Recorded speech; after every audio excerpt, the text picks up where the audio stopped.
ਦਿੱਤੇ ਨਾ अंडे थले ਦਿੱਤੇ ना ਇਹਨੂੰ ਚੁੱਕੀ ਥੋੜਾ इधर कोई हाँ इधर बैठी बैठी है कि बैठी माशाल्लाह कोई कोई चौधरी ना आओ उन्हीं माशाल्लाह बैठे चुकी पड़े हैं इधर है हाँ बाहर भी बड़ा लग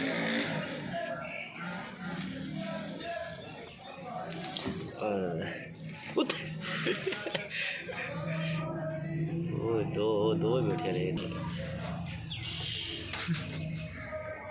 है जगह चलो कोई बड़ा सा है और मेरे कहने देखो ना दे वो दूसरे चले जाए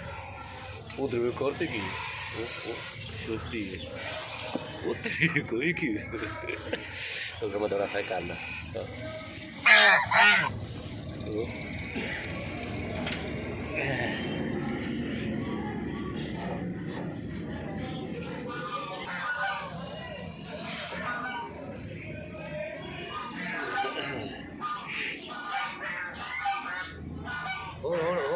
नहीं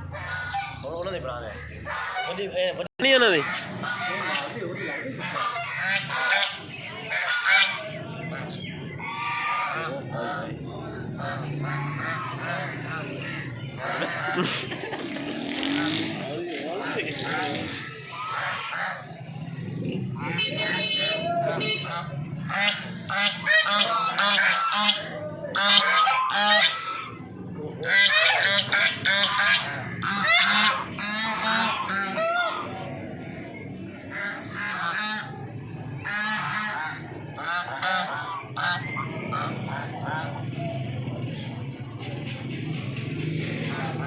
खड़े शहजादी और ये जनाब दो माह मोरे खड़े ने थे की